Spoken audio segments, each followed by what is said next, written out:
listening to Season 6 of the Devoted Dreamers podcast, where we talk about our God-shaped dreams. I'm your host, Merritt Onsa, and in this new season, I want more than ever to point you to God's truth to help you move from uncertainty to action in your God-shaped dream. We will begin each episode with stories of women just like you who have learned to listen to that still small voice of God, who have found the courage to take their next step and have trusted Him along the way. But you need to know that this show isn't about hustle or doing more, working harder, or being better. Nobody needs more of that. This show is about experiencing God's grace and learning His love for us in the midst of the labors, dreams, and ambitions He's given us, and all the challenges that come hand in hand with those. So whether you're starting out, or maybe even feeling like the years of dreaming are beginning to run out, whatever your dream and the doubts you're battling along the way, you need to know God sees you.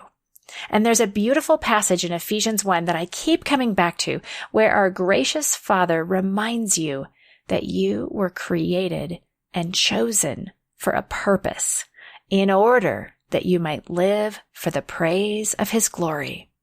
So whatever might be standing in the way of your dream, whether that's something deep inside of you or something external, God has a plan for you, His daughter, and He is with you in it. And I pray that you will know those truths a little deeper today as a result of this conversation. You can always connect with me and the other listeners in my Facebook group or via my Instagram at MerrittJO, or as a patron of the show.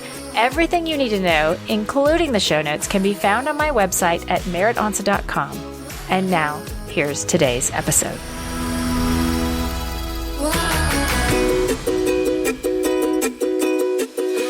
Hello, Devoted Dreamers. I am so thrilled to welcome you to the final episode of Season 6 here in December of 2019. And I'm recording this a little bit in advance, but I did not want to finish out this season without an opportunity to bring back a guest from Season 1, back when the podcast was called Momentum. So most of you listening probably have not heard her episode, but today I am talking to Kat Armstrong. She was on episode number 15. We talked about how sometimes your dreams just take too long to come to fruition. So I'm going to link to that episode in the show notes in case you want to go back and hear more from Kat from 3 years ago. But today, she is a speaker, an author, a podcast host, the co-founder of Polished, which is a ministry that's equipping young professional women to share the gospel with their peers. And I first learned about Polished back when I lived in Dallas, Texas. And I'm just so excited to bring Kat on today. She has recently published a book called No More Holding Back: Emboldening Women to Move Past Barriers, See Their Worth, and Serve God Everywhere. And I know that you will be so blessed by this conversation today. So welcome, Kat. Thanks for being on the show again. Merritt, you are seriously one of my favorites. I remember that podcast number 15. I remember it as clear as day. Because we got really real in that conversation, and it's, you know, you and I are really connected through our dreaming and doing. We're really connected in that. We live in different places, like we don't get to talk often, but I feel a real kindred spirit. So thanks for having me back on the show. Those are such sweet words, because I feel that too. I mean, I see you on social media, and I just said before we started recording, why has it been 3 years since I've interviewed you? But I know, right? I know. I have to say, there is a post that you put up on Facebook. I mean, it could have been a year or more ago, but it was about this word Ezer in the Bible. And you asked women what the teaching on that word, how that has impacted them. And I read that and was like, what? No, clueless. Like, what does that even mean? I don't know what she's talking about. So I went and Googled, and then I read what some people had said to that post. And I don't know if you want to go into that at all a little bit, but it really impacted me, and I feel like would be something the listeners would benefit from hearing as well. I remember that post distinctly, Merritt. It was a long time ago, and it was on Facebook because I was in the throes of book research to write No More Holding Back, and I wanted to get some feedback from folks because I had been introduced to the Hebrew word azer in, I think it was 2002. Well, no, it had to have been later, 2006 or 7, kind of in that time frame. I remember I was sitting on campus at Dallas Theological Seminary. I was in the library. I had pulled a book that had been recommended by Dr. Sandy Glahn, and it was by Carolyn Custis James, who is one of the first women to graduate from Dallas Seminary, PS. She's an innovator. She's a speaker. She's an author. She's a theologian. I'm an overall, probably her number one biggest fan. Like, no kidding. I own all of her books, had her sign them all, brought them all with me to an event. It was so embarrassing. So when I say I'm a fan, like, I'm a super fan. I remember Carolyn Custis James was speaking at Dallas Seminary a couple years ago, and my best friend, Tiffany Stein, at the time, she was booking all of the speakers. And I begged her, please let me give Carolyn a ride to the airport. And I totally did. Very stalkerish move. But I just want to build some context for, I'm a really big fan of Carolyn Custis James' theological work in the Old Testament, how she studies women of the Bible. And she's the one who introduced me to this word. In the Genesis narrative, God says it's not good for man to be alone. And so he creates a helper suitable for him, and that's Eve. And I remember Carolyn talking about the Hebrew word for helper, and it's azer, E-Z-E-R.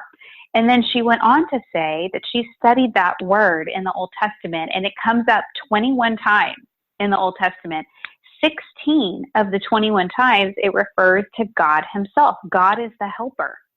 And so she went and looked up every time that word was used. What is God doing when he's helping people? Like, how do we become the helpers God designed us to be? And what she found is that in all 16 times when God is the helper, he's helping people in a military context. So there's war, it's a battle, it's on a battlefield, it involves an enemy, and God is the one who's helping people, and he rescues them. And so she basically argues, and I totally agree with her, that the word helper, when God says we're going to make women suitable helpers for men, that there's something behind that it's not, we're supposed to be helpers like someone's admin assistant or really subversive, disgusting ways that women have been used to help. Like, remember the movie The Help that showcased, African-American women being the help to white families and how disgusted we were at the way that they were treated. And so Carolyn basically says, look, when we hear the word helper, it's a super loaded word for women. And some of us imagine that means we're supposed to be the admin assistant to all the men in the world. Some of us, it means we think of it in a really negative way, but according to the Bible, the way we should help is the way God does. And he helps in this cosmic battle between good and evil. And so her thesis is that women were created to be helpers, and that word could be translated warrior. That we were designed to stand alongside of men, partner with them to build the kingdom, and that together we are going to be a strong force to fight evil. And so as you can imagine, when I'm sitting in the library at Dallas Seminary, tears are streaming down my face because I really wrestle with being a strong woman. I've got some sharp convictions. I'm an Enneagram 8, and I'm having a hard time figuring out how to be who God created me to be and also live within what I see the structure the Bible provides for us as men and women. And I just couldn't figure out how it worked together until I read that. And so I had to do a whole chapter in my book about this word, and I give Carolyn all the credit, but I do it in my Bible study as well. So there's a Bible study and DVDs that go with the book, and the one whole week is devoted to just looking up every single time the word helper is used and to understand what the word means. But when I went to Facebook and said, if you're familiar with Carolyn Custis James and her work on azer, would you just tell me what it meant to you? And I'm sure you remember the feed was insane. It was like people were crying, like, this liberated me, this set me free. And yeah, I'm curious, like, when you looked it up, Merritt, what did you think? Like, what were you thinking when you were seeing the responses? I mean, you're really taking me back to this, because like, I think I was blown away. I became a Christian in Dallas, Texas, not the most,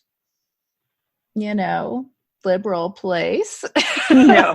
Though I grew up in California. And so I had this real battle within me of, who am I as a woman, but also a Christian? And I'm super black and white in how I think about things. So it's like, well, I guess I can be a helper, like you said, administrative assistant to the men in my life or whatever. And that is okay, I want to be obedient to God and the Bible. And so if that is what he's saying, I'll try to figure that out. And it just never worked for me. And so to read that I didn't know all the people who were responding, but I guess by association, I had a lot of respect for those who were responding, and very thoughtfully, and educated women, and, saying to me, kind of third person a little bit, just like, it's okay to live in the strength that God made you with. And, that I don't have to become something that I'm not in order to follow Jesus. And so, I love that I didn't prep you for that, just so everyone out there knows, like, I just put that out there. Answer this question, Kat, from 2 years ago or whatever it was. I love it. Yeah. No, it was a really cool thread, because you're right. There were probably 5 or 6 PhD level women that fired back and said, I loved her research. This is how I've implemented it in my own ministry, in my own life. I've implemented it at work.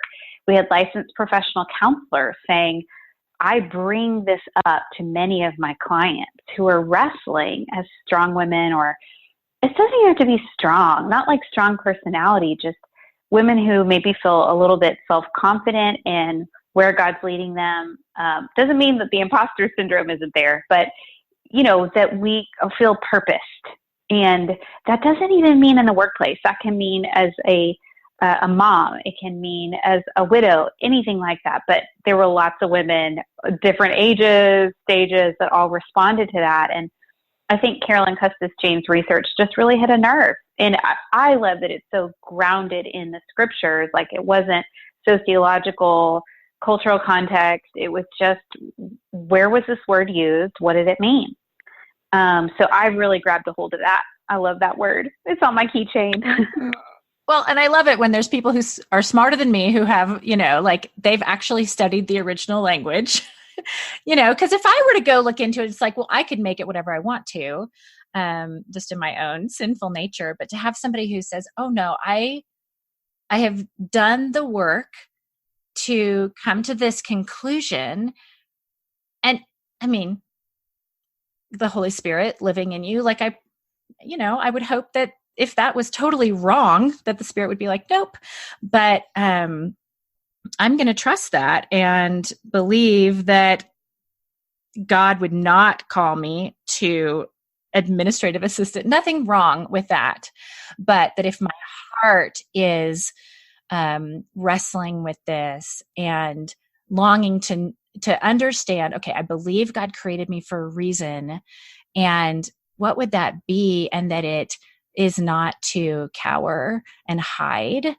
And he says that elsewhere, like, that we are to live in the light of Jesus and who he made us to be just by his death and resurrection, because we're his people, his children. And anyway, I love it. I have no idea if we can link to your Facebook post in the show notes, but if we can, that would be really fun to be able to share that. And thanks for going into it here with us. And I do love how it ties into your book. And I really do want to talk about that process for you of getting to the place of writing this book. So I don't know if at episode 15, if this book was on your radar at that point, or if it was just little percolations in your soul. But we've talked about a little on the research side. So what came next for you in writing No More Holding Back? Yeah, I was just trying to think, Merritt. I'm like, was the book even on my radar 3 years ago? It wasn't. It wasn't, because there were a series of events that led to it. And I wonder if, a bunch of your listeners are thinking about, should I write a book? Should I write curriculum? Should I self-publish? I think that's a question a lot of us ask since we have a message to steward. How do I do that well?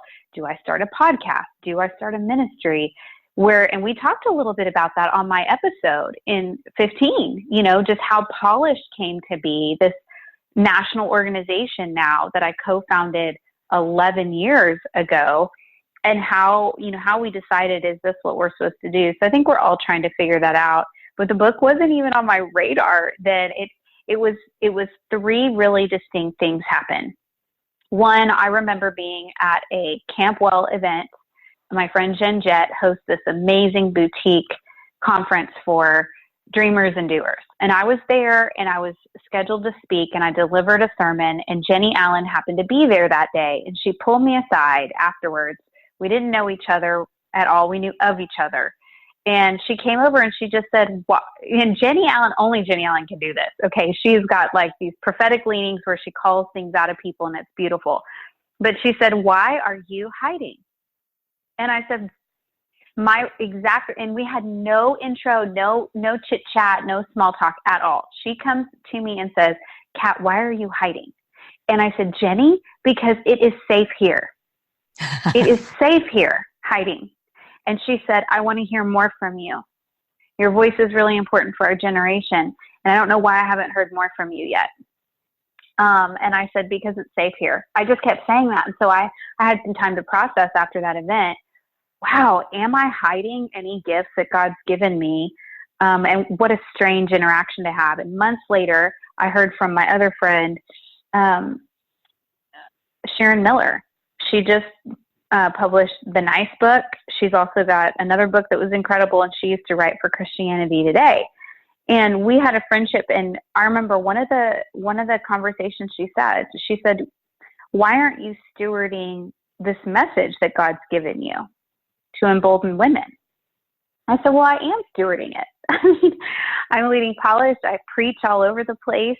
I am." And she said, "I want to challenge you to think about, am I stewarding it in all the ways that I possibly could?" And I said, "Well, I had all the excuses. I don't need to build a platform. I'm not looking to get into that. I have the career I've always wanted, working with young professional women. I've never really gotten paid.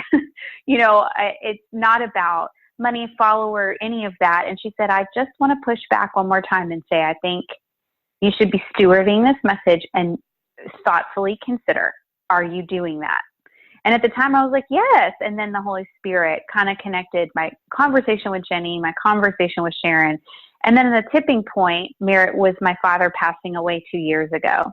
And so he took his life and had struggled with depression, suicidal tendencies, a lifetime of substance abuse.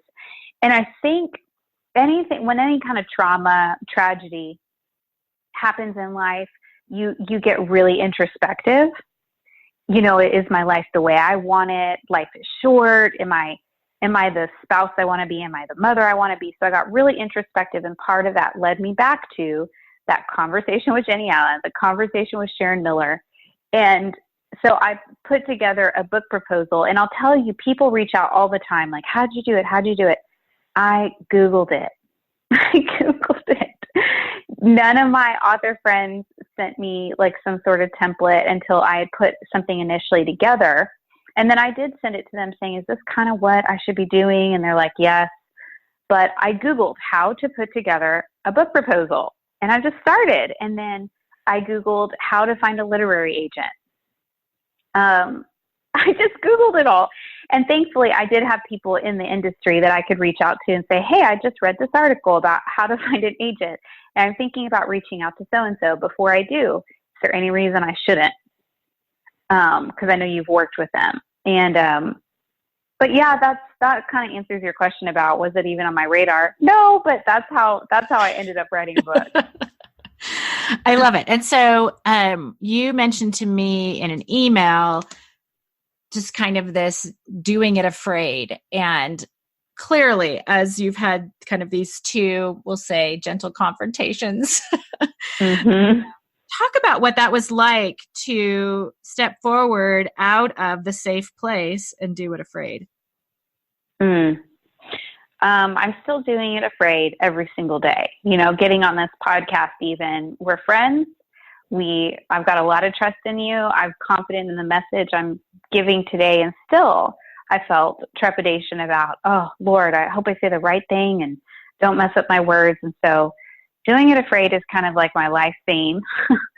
And I hope it's an encouragement to your listeners that I fail a lot. Those failures just don't make social media. But the book is a good example in that the first time I got the proposal together, when I did send it off to friends for feedback, they were like, oh, this needs a lot of work.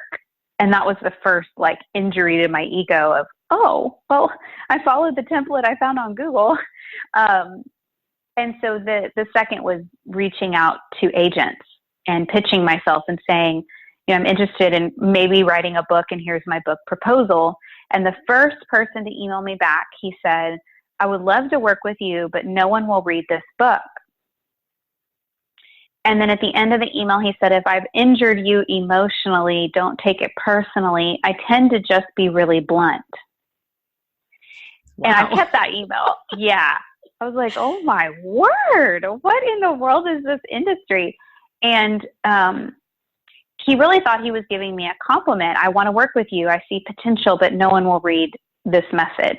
And my response back was, I'm not really looking to become a writer or an author or have a platform. I'm really looking to steward this particular message. And so if it's not through a book, that's okay. I'll blog about it. I'll do art. I'll do something else with it. I'm just called to steward this particular message. And I'll say that that's not how everybody approaches being an author or writing a book. And I'm not even sure it's the right way to do it, quite frankly. That's just my story, is that I wasn't looking to be an author. I'm trying to steward a message. And I thought this could be one avenue to do it. And so it took a little while for me to dust off myself and try another agent. And so when I did find an agent that was interested and we met, then you start the long process of editing that book proposal, because it's not up to par. And that's their job, is to help you get it into shape so that it's, really enticing to a potential publisher. But yeah, the do it afraid part, it starts from day one. I mean, you open up that Word document and the cursor's blinking for a book proposal and you're like, I need to do laundry. Right. There's a lot of other things I should be doing with my day to day. And probably the big one for a first time author and a rookie like me is just, will I be well received in the industry? What business do I even have doing this? And I think ultimately I came down to the answer was none. I don't have any business doing this, but I believe 2 Corinthians chapter 3 that chapter 4 says we're not made competent ministers of the gospel through anything of ourselves. It says, Paul says, instead, our adequacy comes from God. It comes through the Holy Spirit. And so there was a lot of relief where I wasn't burdened anymore, Merritt, of will I make it or not? It was more, if you're stewarding a message and the Holy Spirit equips you to do this, it'll work out. And if it doesn't, I'll just keep on stewarding this message a different way. And so for me, that's doing it afraid. I take some of the pressure off. I love that. That's really, really helpful, because I don't know. I think we just live in this world where it feels like, well, it's up to us, Mm-hmm. And if I don't XYZ, whatever, get on it, it's not going to happen. And truly, I mean, if you're given a a task and work to be done, then there is work to be done, but it's not by our own strength. And we are not the ones to sustain it. That I'm sure every day you have to get up and decide to, type words for your book. But I love that we aren't the be all end all of the source of it all, that the great sustainer, the God of the universe directs our steps in that. And I've got to pull that verse too. Love it. Yeah, it's quickly becoming my life verse. It used to be something different, but for the last 3 years, I just keep coming back to that. 2 Corinthians chapter 3, 4, and 5. And Paul asks the question, who's competent for this work? He asks the question, and we're supposed to answer, nobody. Nobody's equipped to do this. And then he spends a whole chapter and a half saying, where we find boldness, where we find adequacy, how we move past the imposter syndrome. It is to find all of our power and identity in God, lead all the results up to him, and just to every day do the next right thing. As Emily P. Freeman would say, just do the next right thing. Mm-hmm. Absolutely. And so the next right thing for you was you found an agent, you started working on that book proposal, and then what happened?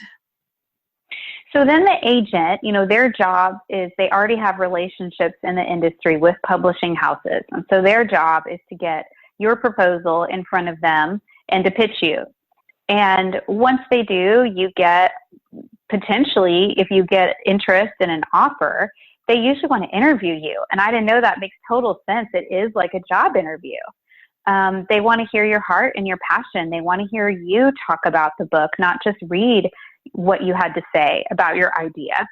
And so that was an interesting process. And I think I gained a lot of respect for the industry. I think as an outsider, I used to almost demonize, the gatekeepers and the publicity and the platforms, and that's, the sales, and this is anti what I see Jesus telling us to do. But the more I got in it, I realized, this is just like the body of Christ. We're collaborating together on a project. We all have to know that this is what we're supposed to be doing, and it is like a job interview. And so then, once you find a publishing house who's interested, your agent represents you. They are the go-between. They help you get a deal that is going to serve both parties, you and that publishing house. And ultimately, it's about finding which team am I going to work really well with, and who will help me steward this message, who believes in it and will help me steward it. And so I'm so blessed to be with W Publishing. They're a part of Thomas Nelson and Zondervan and HarperCollins. Those are all kind of grouped together. They're all the same company. And I'm with a smaller house called W Publishing. I love the materials they produce, and that was important to me, that I would be in a house where they're producing authors that I aspire to be like. And I'm just so blessed. I mean, honestly, Merritt, they have been so nothing but amazing to me. But the writing process is where it got really hard. My writing skills were, I think, below average for a first-time author. And so I had to rewrite the book 3 times. So that's 60,000 words 3 times in a year. And I was so demoralized. And it wasn't anything my publisher said. So I want that to be so clear that it was quite the opposite. She was encouraging and uplifting. But ultimately by round 3 of, hey, it still needs a lot of work and it just isn't there yet, I hired a coach. And so this isn't like a ghostwriter. That's a different type of thing. And it's not your editor. That's a different thing. But a coach is someone who helps you formalize almost like an outline. What are you going to write about in this chapter? Why are you going to write it? And then once you do write it, they're like, I loved it, but I wish you had given me another story to illustrate this point. And then you go back and read it and go, oh yeah, I didn't even illustrate that point. And then you write and you send it over to them and they're like, oh, see, now this chapter feels complete. So they weren't giving me words to say or telling me what to write, but they're coaching you just like if you were to go to the gym and you had a personal trainer. And that personal trainer is going to be like, give me 5 more reps. So that's what they did. And I think that I can't wait to share that part of my story. If I write more in the future, I'm always going to use a coach from the beginning, because I kind of went to her in desperation. And I'm like, I have a coach for every other area of my life. I have a spiritual director. I have a licensed professional counselor. I have a board of directors for Polished. Why would I think that I could do this without that? I don't know. I think for maybe people who have been a writer their whole lives, you probably don't need a coach. But for someone like me who's been stewarding a message a different way through events and preaching and speaking, I really needed help. So that's a little bit about my story. So, and this would be like a writing coach? Is that like specific? Okay. That makes a lot of sense. I mean, otherwise you're just kind of stuck in your own head, and it seems reasonable that you would rewrite your book 3 times, you know? Like, how do you even get outside of yourself when that's all you've got? So that does seem super helpful. And someone who's like on your side in the process as well. So you really, I use Patty Crowley Brown. That's her name. And she is incredible. So I highly recommend, if you need coaching for any of your writing, reach out to Patty. She knows what's up. Awesome. So you're a few months into now the launch, and what has all of that been like? Has it been what you expected, or any surprises along the way? Yeah. Oh, Merritt. It's so hard from day to day, because one day I'll be so up and elated. Like, can you believe this book is out in the wild? Like, sometimes I hold it and I'm like, this can't even be real. Can't be real. Can't be real. And then other days I'm like, self-loathing. Oh, this isn't selling well, and I don't know why I did this. And, I found an error, or I wish I had said something differently. And so it's really a day-to-day journey, but, I wouldn't say there are any surprises, other than I thought the hard part mentally and emotionally was past me in the writing process. But I have found, even though I got kind of demoralized in the writing process, I found that I really struggled with some insecurities the week the book launched that I did not anticipate. And I think it was because people would tell me, I'm reading it. And I was like, okay, don't read it maybe. I was just like, that's kind of the point. And so I felt a little exposed, let's put it that way. And I'm really grateful for it, the traditional publishing method, because you have so many eyes on it that help you really refine the message. I can see how if I had just put it out there on my own, I may have overshared. And I'm really grateful that there were times when my editor would come back and say, I want you to prayerfully consider this is what you want to put in there. And they weren't like stifling my voice. It wasn't anything like that. It's all positive. It was just, I think, a lot of wisdom. I've never thought about it that way. And I've heard writers talk about, especially with a printed book, like, you can't go back. It's not like a blog post where you're like, I wish I hadn't said that. And you can just go delete, But with a book, like, it is on paper for good. And there's thousands upon thousands of copies all over the place. Never taken that back. Oh, that's really helpful. For sure. Yeah. The heat's on, you're like, this gotta be right. And so now, is there like a pressure for a what's next, or like what do you feel like you do now after publishing a book and it's out in the world?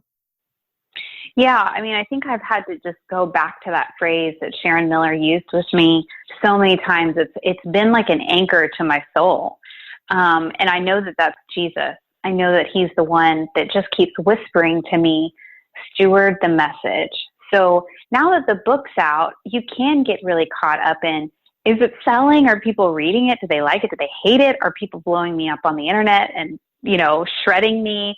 None of that's really happening. Like, it's not selling. It's not a blockbuster selling book, and no one's tearing me apart on the internet. So none of those fears have been realized. I think it's more so just every day coming back to, I didn't get in this for any other reason than to steward a message. Am I doing that?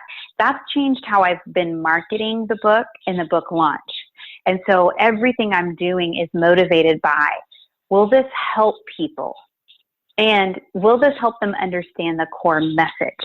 Because there's definitely a way that authors can market themselves to build a platform. And by sheer numbers, when you widen and deepen how many people follow you, that will correspond with sales. Like, it's just mathematical. If you go from having 1,000 genuine followers to 10,000 on Instagram, you are going to sell more books. But I think the way I'm choosing to pursue this is to not think about those kind of analytics, but rather when I go to Instagram to talk about a 21-day prayer guide, that is a way that I'm promoting the book.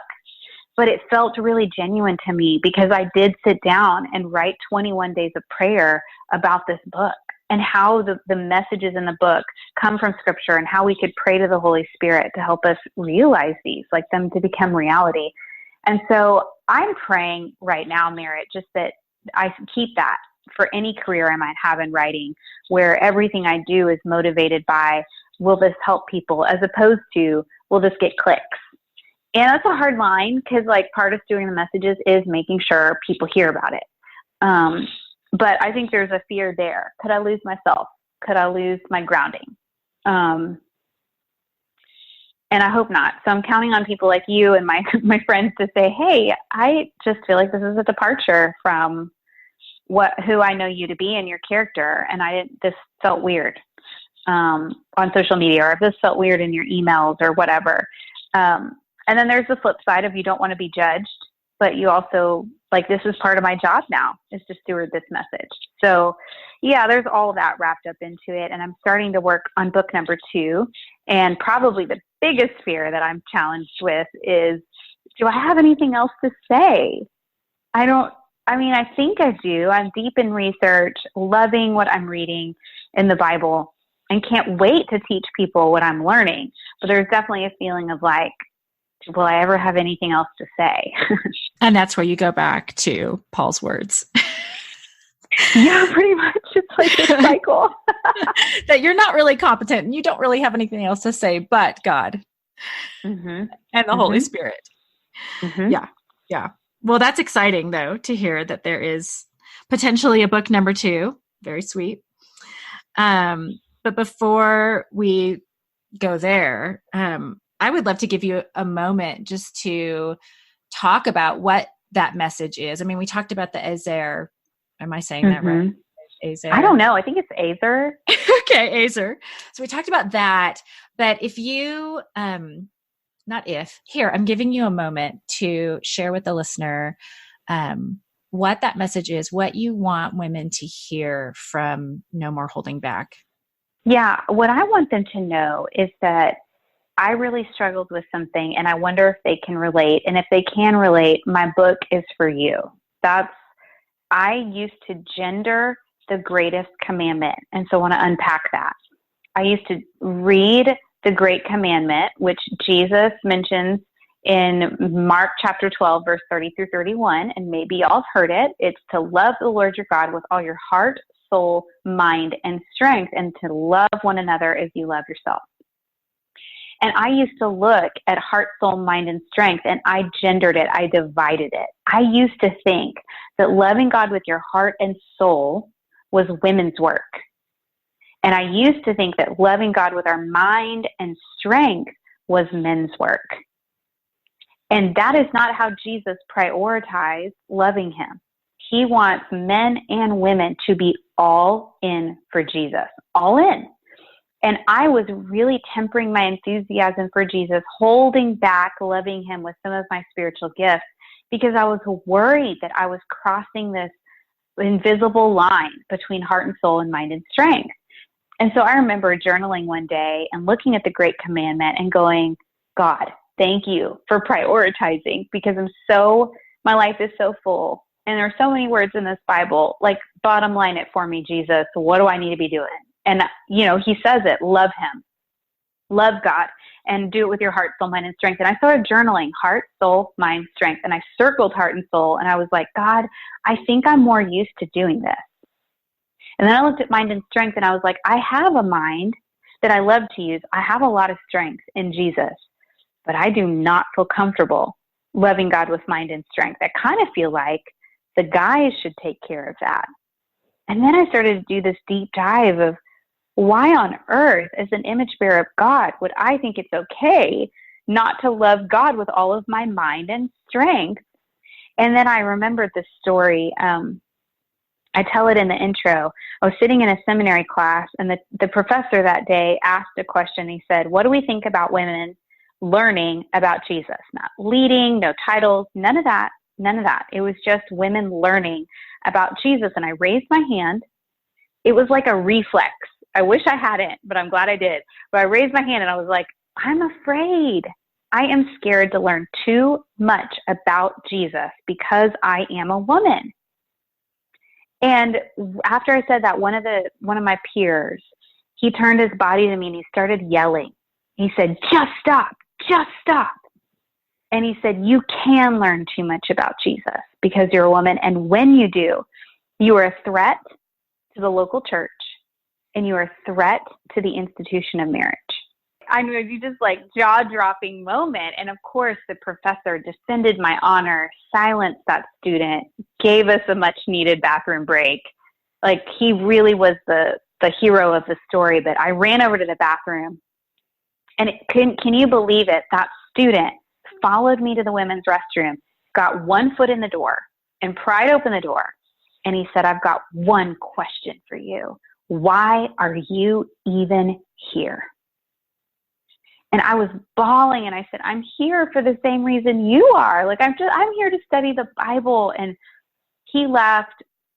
I had a good, ugly cry. I like wiped off all my mascara smears and went back to class kind of wounded. But you know what, Merritt? It's taken me a long time to realize that he and I, that student and I, we thought the same thing. And it took him yelling it at me for me to realize how wackadoodle my theology was about women learning about Jesus, applying their mind to the scriptures, and then using the Holy Spirit's power in their strength to change the world. And so a lot of women hear that story and they're like, what is his name? Like, who is this guy? And they're like taking off their earrings. Like, I want to defend your honor. I want to fight this guy. Like, where is he now? And my answers are always the same. I don't know where he is. I never knew his name. I never really saw him again. And he's really not the point of the story. The story I tell in the book is he revealed to me that I used to think loving God with mind and strength was guy's work. And maybe if he hadn't yelled it at me, I wouldn't have realized how strange it is, how evil it is, really, to divide the Great Commandment and to assume that some of it doesn't apply to my life.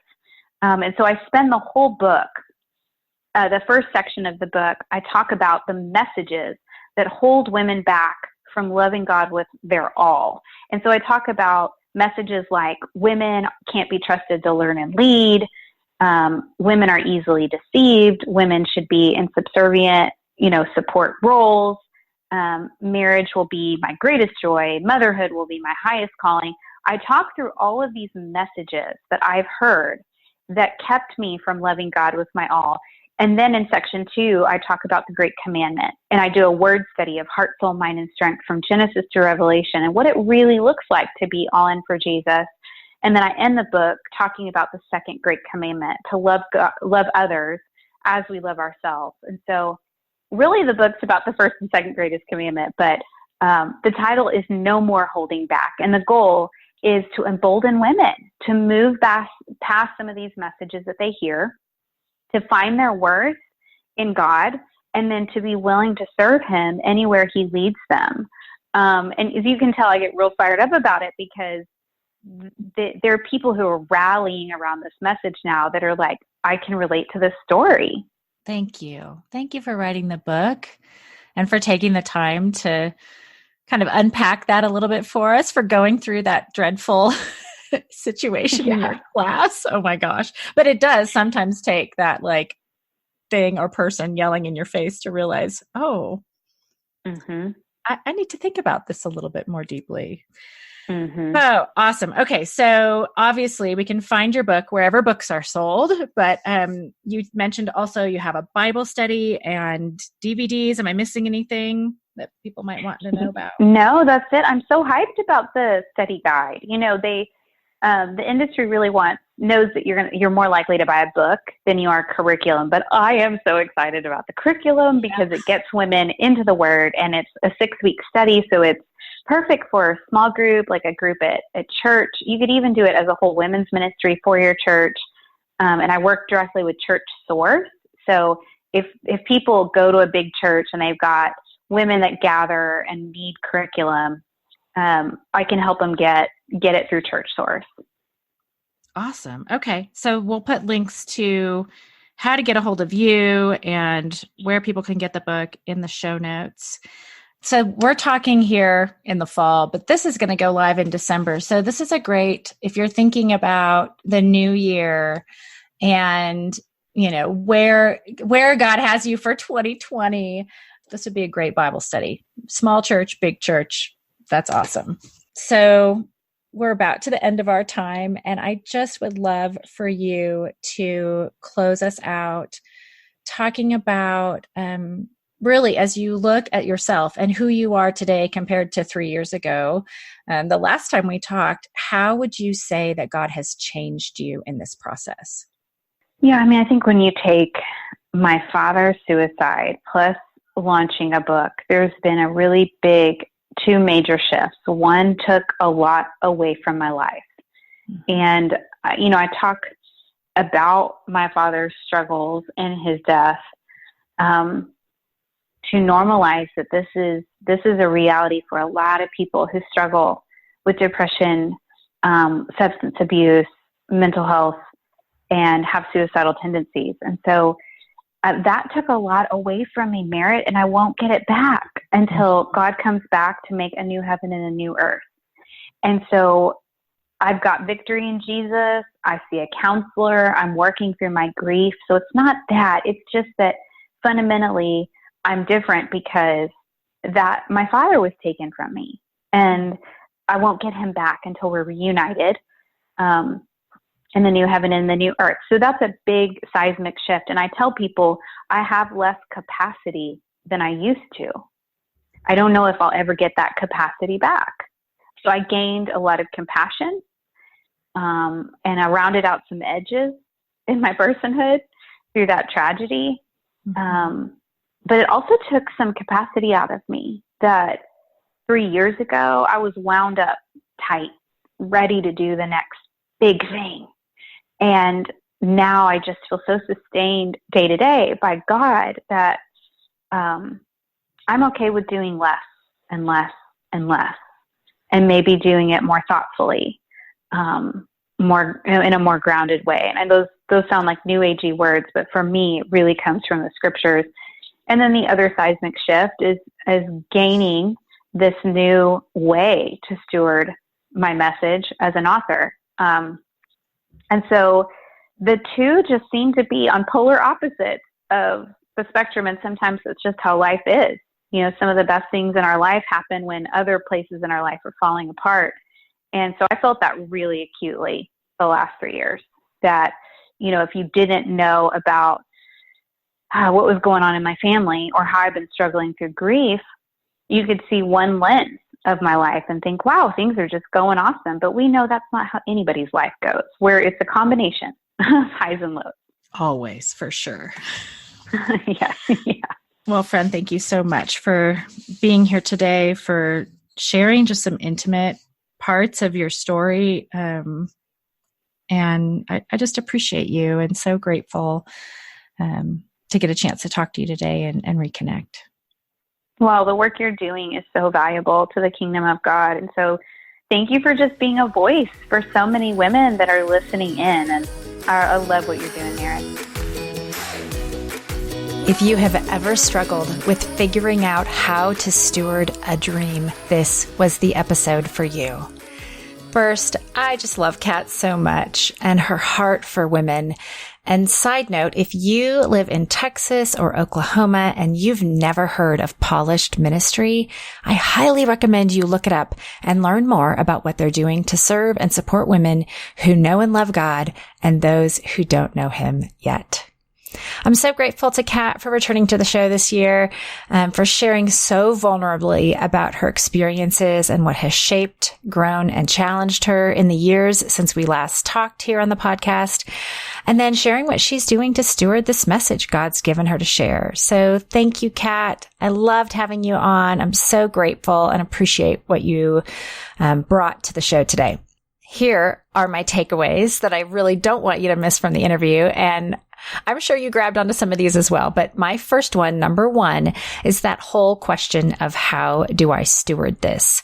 So for you, maybe that's not a message like it is for Kat. Maybe it is, but maybe you'd say, how do I steward this calling or this mission or this experience or this life that God has given me?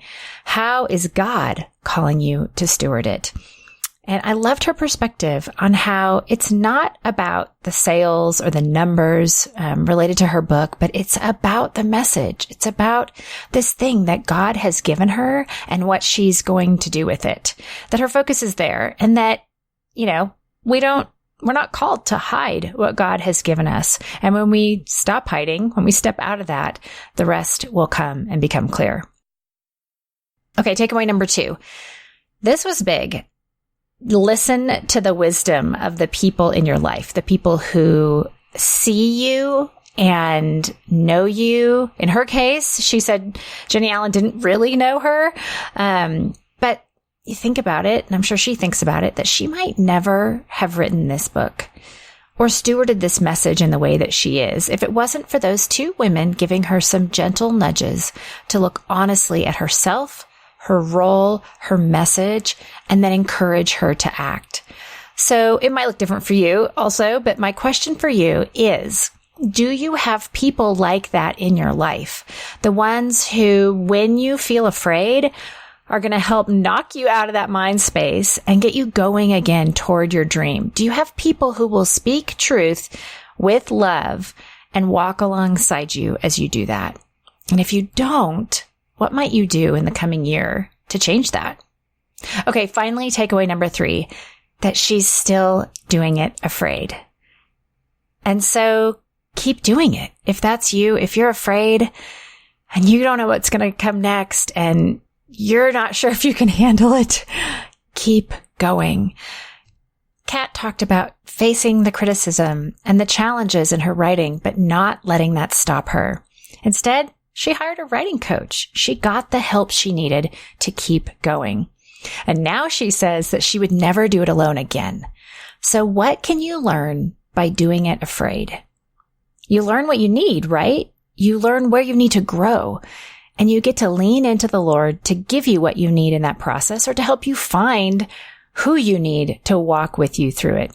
And I loved her reference to 2 Corinthians, and I looked it up. It's actually chapter 3, verse 5, that our adequacy comes from God, that's not something that we have to come up with on our own. And woo, doesn't that take the pressure off? I mean, I love that. I'm sure I've read that verse before, but I so need that and, want to remember that in my day-to-day, that our adequacy comes from him, that we don't have to create it on our own. Okay, I keep getting really fun reviews of the podcast from you. Thank you all so much for taking the time to leave a review. Here's a 5-star from Alicia B, and she says, love this podcast. It's always such a refreshing reminder of how to follow the dream God has given. It's not about just going and doing big things just for the heck of it, but it really challenges the listener to listen to Christ. Follow where he's leading and keep him at the forefront and center of it all. Such a good podcast. I highly recommend. Friend, thank you. Thank you for those kind words. And I do hope that it is all of those things. So I appreciate you taking the time to leave a review. And you can too. Just head on over to Apple Podcasts and iTunes and click on rate and review this podcast. I would love to hear your thoughts.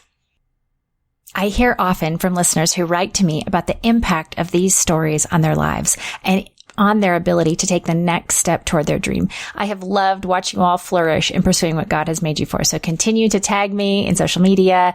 I'm maybe not going to be around in the month of December. Not maybe. I'm for sure not going to be around on social media in the month of December. But keep sharing what you're doing. I would love to be a part of that. And if you haven't shared yet, do it. Please show me what God is teaching you as a result of listening to this podcast and pursuing your dream. And either way, if the show is making a difference for you in your dream, I would love to invite you to make a commitment to support the podcast in the new year.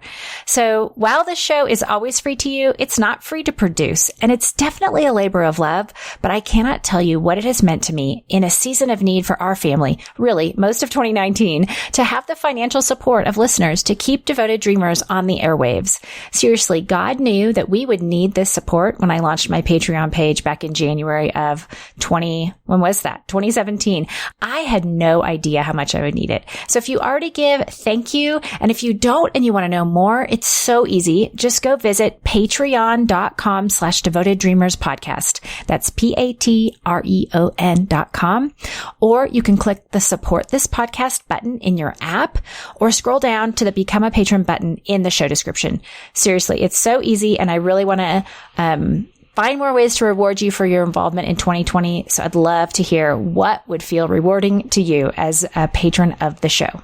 And if you're ready to connect with other like-minded dreamers, we would love to meet you in the Facebook group. It is a great place to find community with women who love Jesus and believe he has given them a dream to pursue. We're over there sharing our challenges and our successes. I hope you will join us in the Devoted Dreamers Insiders group. You will find the show notes for this episode at meritonsa.com/podcast/136.